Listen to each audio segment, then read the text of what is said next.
Evening, everyone. Welcome to our December 13th, 2023 Planning Board meeting. Would you please rise and join me in the pledge?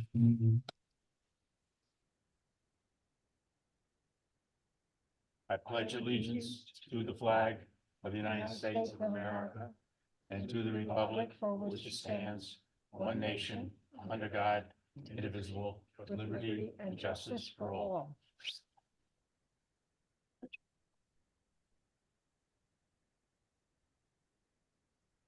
Thank you.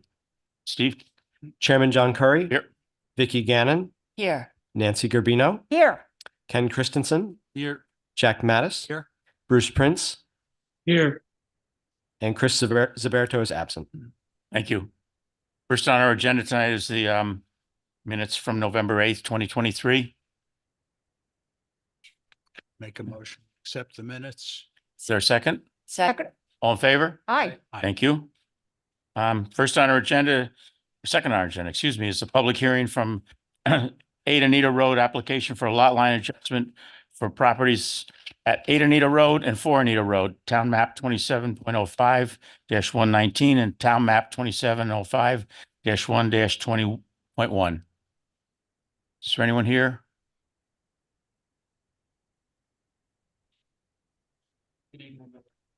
Good evening. I just wanted to check, has the notice has been posted?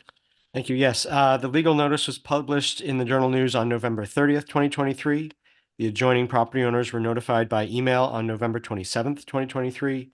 And the sign stating the date and location of the public hearing was posted on the site on November 30th, 2023. Thank you. Evening. Site plan that we prepared.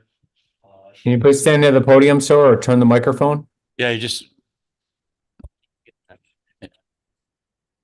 So yes, I have the site plan that we prepared that shows both properties.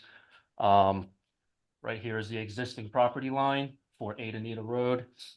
4 Anita Road is situated right here, and what we're doing is David Sullivan of 8 Anita Road is purchasing this sliver here to even out his property line and to also making sure that future buyer for 4 Anita Road does not do anything to encroach on existing stream there.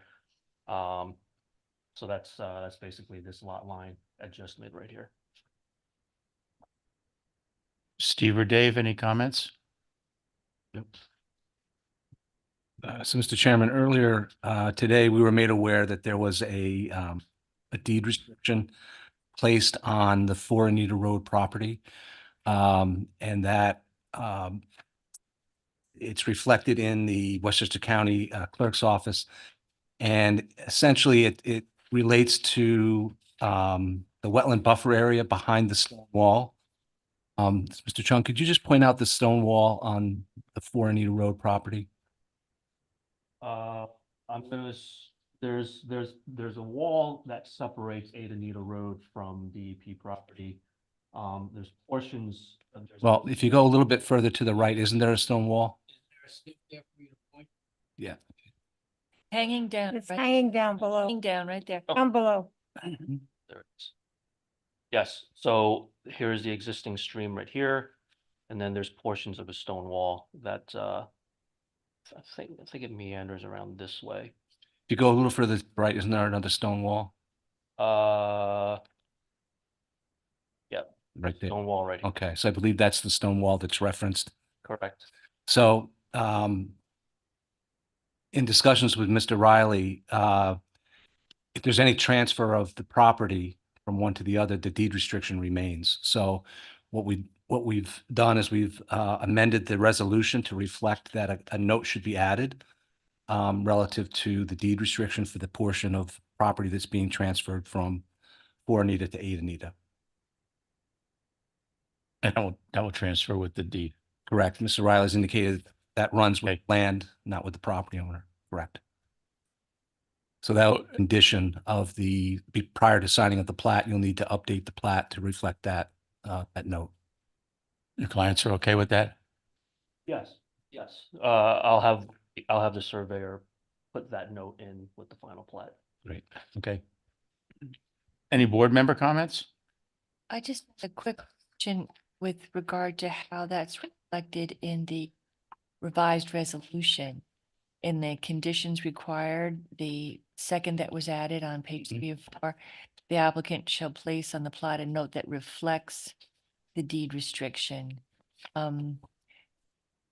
Is reflects a loose term? Should it say restates?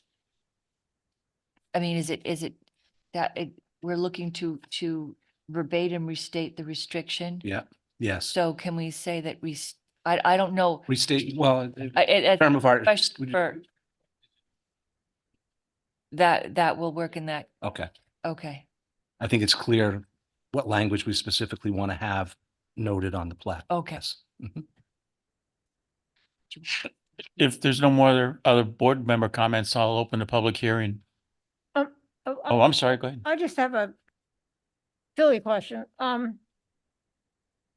It started out as a simple.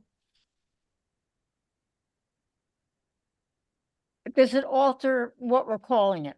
No, Okay. It remains, it remains a lot line change and you can still use the abbreviated process. okay. That's clear. Okay, yeah. I just had, it's maybe a silly question too, that the word or phrase human activity, what does that exactly mean? That's what's in the deed. Does it, That is the language in the deed. But it's, but was it, that could be, Yeah. what is it, very loosely, So we leave the land alone. right? Human activity, playgrounds, gardens. passive recreation, not Yes. it's nothing. We are- Any alteration. We're stuck with the language Okay. Okay, that was in the deed. okay, it's fine. So I'm opening the public hearing. Is there anyone here to speak on this matter? If not, and if the board's happy. Hold on, hold- you have the. Oh, I'm sorry. I didn't see you back there. Come on up. Sorry. If you would just state your name and speak into the mic, please. My name is Nancy Haggerty and I live across the road at issue here. I just wanted to say, first of all, David, the house looks great. He's like double the size of his house, and I wasn't like thrilled about that news, but it looks awesome. And Rose was like the best neighbor in the world and they've kept the property abutting the stream, which goes through my property as well. All wetland buffer area. They refer to the wall, which is actually south of David's property and south of the property at issue. And that goes through Rose's right through the middle of her property. So as long as the stream is going to be, it's going to look as pretty much as is, I don't have a problem with it. And I just wanted to like refer to, I don't think anybody on our road does, as long as the stream is, sort of a rural preserve, whether it's 150 feet or whatever it is that's in the deed restriction. Anyway. All right, Thank you. Anyone else? I'll make a motion that we close the public hearing unless the board has any reason. Keep it open. Second. All in favor? Aye. Do you want to draft the resolution? Wait, Adopt it? I'm sorry, Mr. Chairman, you do have a resolution Yeah. for you. It's been amended to reflect. Would be with amendment. Correct. Yeah. Yes. Everybody feel comfortable? Yeah, my only question was answered, so yes. Okay. Then I make a motion that we adopt resolution 2023-14, which is granting of conditional preliminary and final subdivision approval for a lot line change to 8 Anita Road and 4 Anita Road with changes, or how should I word that? As amended. With, as amended, As amended. as amended changes. Second. All in favor? Aye. Thank you. Thank you.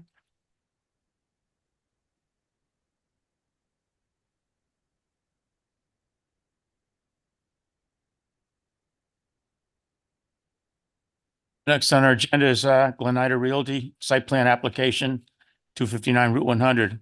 The applicant is proposing to demolish, thank the Lord, the existing abandoned single-family house and redevelop the site with a new high-end two-story self-storage facility, approximately 22,400 square feet per floor, and associated site improvements. There'll be 15 parking spots. Good evening. Let me just For the record, it's located on the west side of New York State Route 100, approximately 2.2 acres in size, and located in the office and light industry zoning. Good evening. Good evening. For the record, my name is Stephen Rabel. I'm with law firm of McCullough, Goldberger and Stout here tonight on behalf of Glen Ida Realty. I have with me from ownership Rick Donardo and our civil engineer Ralph Alfonsetti from Alfonsetti Engineering.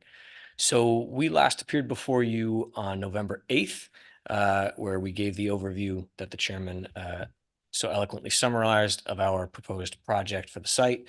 Subsequently, there was a site walk with the board, and we received a few memos from Planning and Engineering, Bureau of Fire, Woodard and Curran, and the Open Space Committee. We submitted back to you materials that we believe address most, if not all, of their comments, including an updated landscape plan, lighting plan, groundwater protection plan, and some additional details on the intended use of things like the rolling gate. So I'll defer to the board if you'd like us to go into anything in any greater detail or represent the plan to you at this meeting. We're happy to do so. If you have any questions for us, we're happy to answer them. I think what I'll do is we'll hear from our consultants and our town planner, and then any board comments and questions, if you don't mind. Dave, you want to? Just start real quick. So, Steve, remind me, I think the one comment I had remaining on the landscape plan was the use of native materials. Has the landscape architect updated the plan to reflect that? Or So the plan does identify which of the plantings Okay. are native. All right. And it's a So mix. Yeah. Okay. Thank you. That's it. Steve? Yep. I did have some conversations with Mr. Alfonsetti, the engineer, and they have submitted to us some draft materials that address the majority of the open comments that we have. I know they'll be formalizing that and submitting it to the board, but I'm pleased with the level that they've gone through to address those comments. The two items that remain that we discussed, that I discussed with the engineer, are conducting some additional percolation tests in the area of one of the filtration areas. They do have some tests nearby. The tests have been fairly consistent across the site, but it's prudent to check that area now so that we know if there are any other resulting impacts, and they've agreed to do so.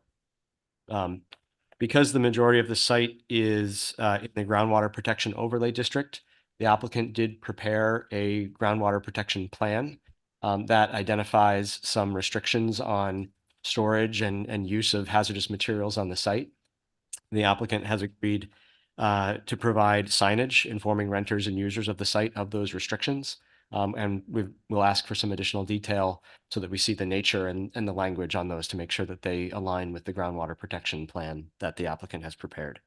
Beyond that, there were some additional figures and engineering calculations that we had requested that the applicant has provided.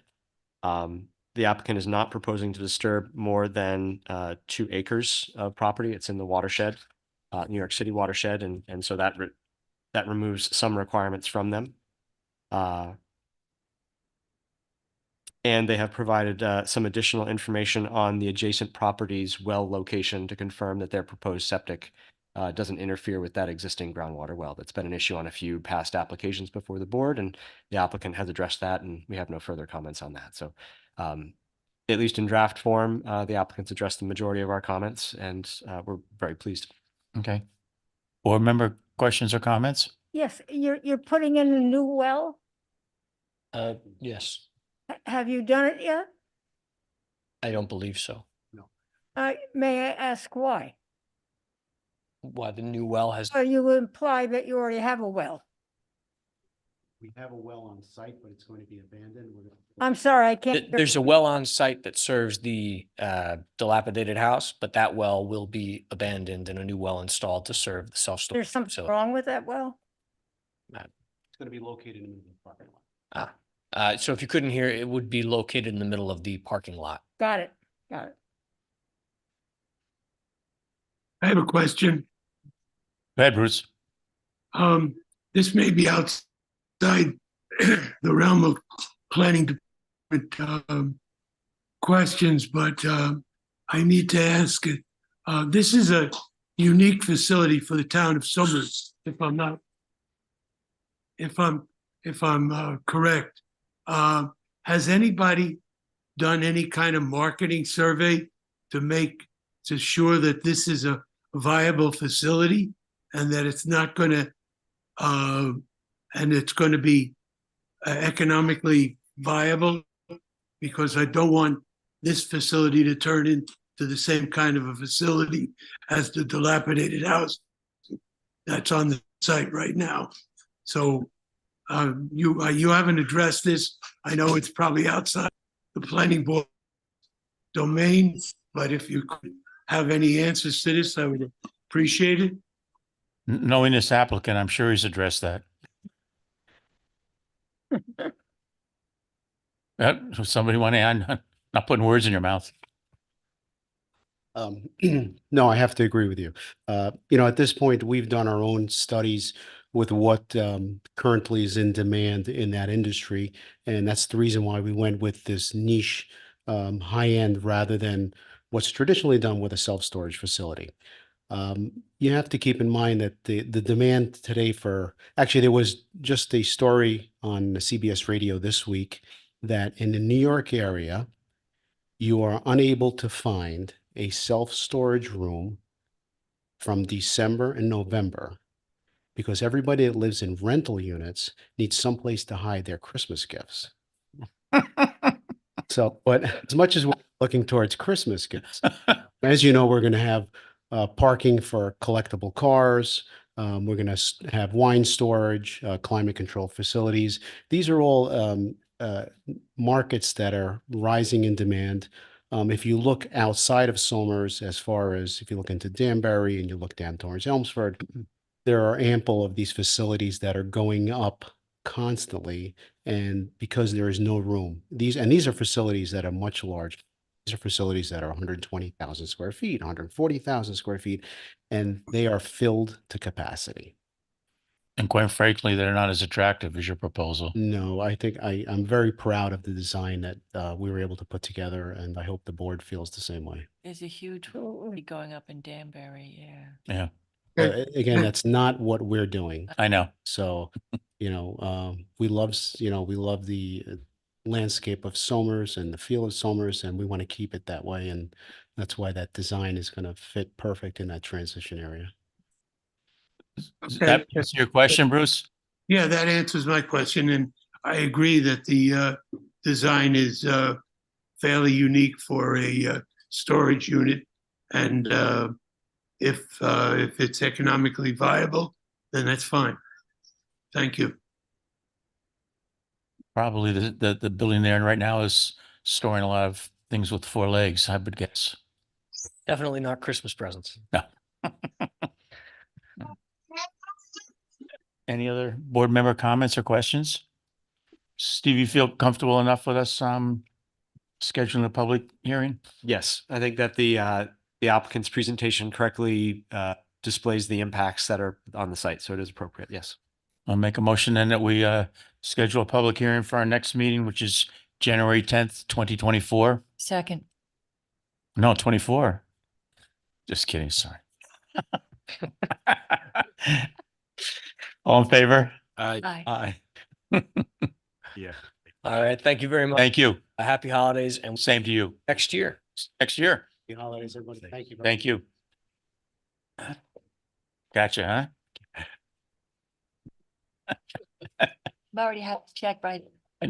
Sorry. I'm not supposed to write paper checks anymore, but I know. Sometimes you can't help it. Yep. Next on our agenda is, help me with the pronunciation. Is this Hagman? Hagman Court Steep Slope Protection, Stormwater Management and Erosion and Sediment Control and Tree Preservation application. The applicant is proposing to construct a single-family 3,528 square foot house with associated septic well and stormwater improvements. It's located at 2 Hagman Court, which is in an R80 zone. Evening. Good evening, Chairman. Rick Bolander, the engineer on the project. What you're looking at right here is a map of the existing conditions. It's an interesting site. We have essentially 2 ridge lines on the site located in this area, this area, and then a New York State wetland in this area. So the slopes really, they kind of go into the middle of the site which is where I'll flip the page, and which is where we located the proposed 3-bedroom, 2-story residence.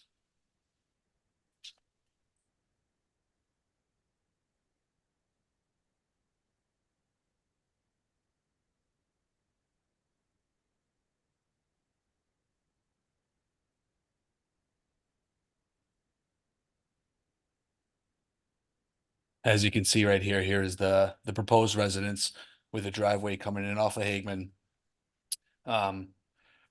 As I described, it's a unique site.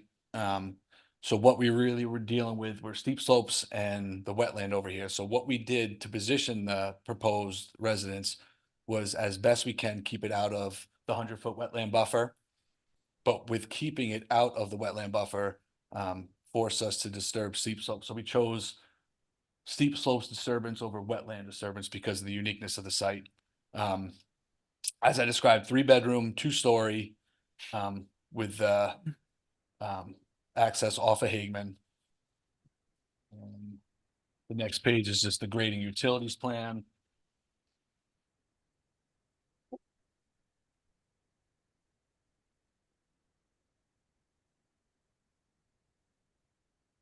So as part of this, we have submitted and gotten approval from the health department for the septic system out in front. We are showing stormwater mitigation in the driveway area in the form of storm tech chambers. So provide infiltration through that. We've had preliminary discussions with the engineering department, and the plans that were submitted, there are some slight changes on this plan. We added a drain inlet and another storm tech chamber at the bottom of the driveway to collect runoff that wasn't previously collected and infiltrated just because of grading.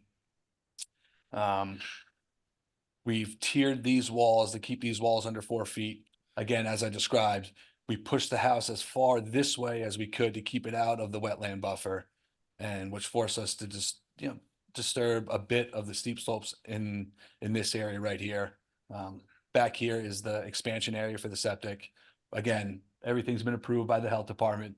We've had discussion with the DEC, and as of the discussions maybe 6 months ago, we were proposing no disturbance in the wetland buffer.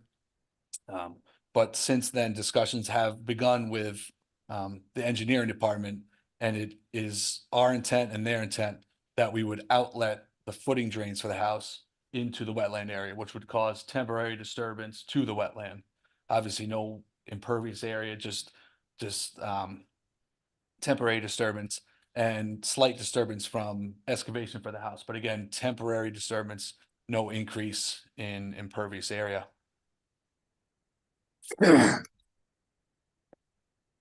Yeah, so health department approval, DEC, we will submit the Article 24 to them for this. It's about 700, estimated about 750 square feet of disturbance from the pipe and the outlet, and then the excavation for the residents. Steve and Dave, I know you've just gotten this recently like us. Do you have any comments? No At this comment. point? No. I have had some conversations with the town engineering technician, Steve Wolfel, and the applicant has correctly characterized those initial comments. One of the things that you didn't discuss was the driveway where the storm tech units are proposed. Is there a garage on the house side there? Yes, the garage is located in this area right here. So cars will come in and then pull in perpendicular to the house. Is there adequate turning space to come out of that garage, I assume? Yes, and we could show that on the plan. We could show it quick. I don't need an auto turn analysis. I just want to confirm that that wall is appropriately placed and Yes, sir. the owner has enough room. Oh, my wife got very well. Give you another 5 feet. That's it, only 3? It's better than the wall, I guess. Yeah.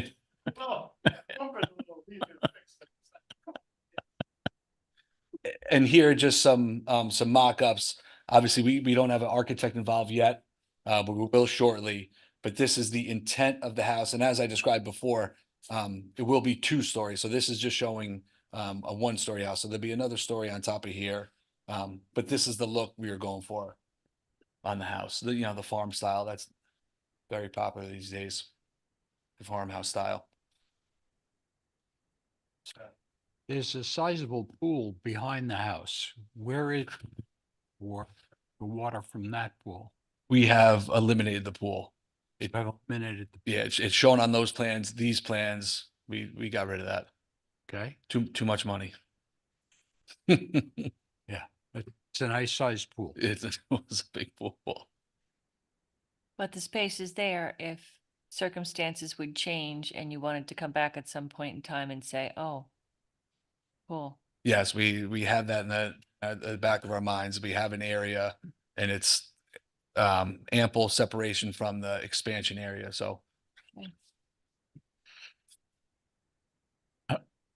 If a fire engine had to come up that driveway, is there adequate space for it to turn to exit?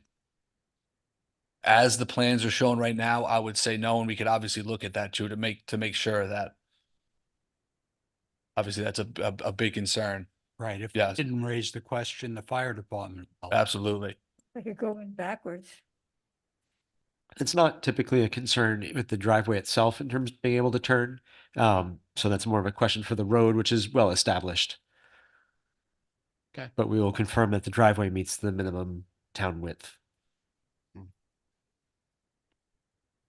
How many bedrooms, or is that too early? 3 bedrooms.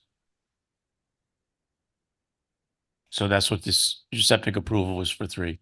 Yes, exactly. No basement, slab on grade? Basement, yes. The basement will be included in this.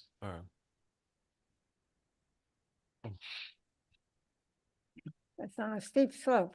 So the basement in part would be above ground. So let me go back.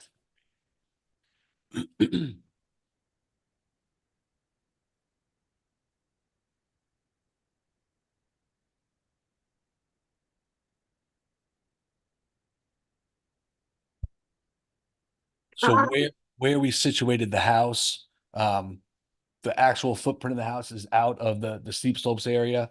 A portion of the house in this area here will be, the portion of the foundation will be exposed, but we anticipating about 3 feet of exposure. The steep slopes are essentially located in this area, and this area right here. We were able to stay out of this area, obviously also because it's in the wetland buffer, but disturbance in this area was unavoidable just because we wanted to keep it out of the wetland buffer. What's your depth to groundwater in that area? The old test that you did for the septic, is that obviously you have a foundation drain, but is that It varies quite a bit. Yeah. Especially with rock, not so much water.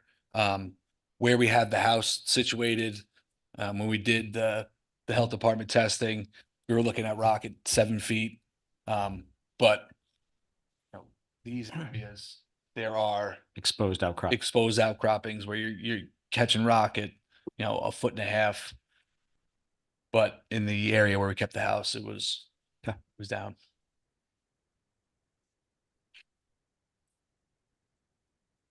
Any other board member questions or comments? Oh, I guess we'll wait for a response. We'll have this was an initial submittal, and so our office is reviewing it, and so we'll have an engineering memo forthcoming. Okay, It's good. we'll see you next year. Thank you. Yeah, that's crazy. Yep, Thank you, question- guys.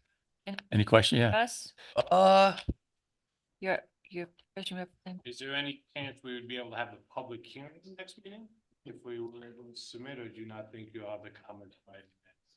We Because the time it takes to put the sign and the mailing, and I would want to get on top of it as soon as possible, if possible, if not. obviously with the holidays, yeah. It's up to the board, certainly. My advice would be to have a review memo in hand and look to see if it's complete.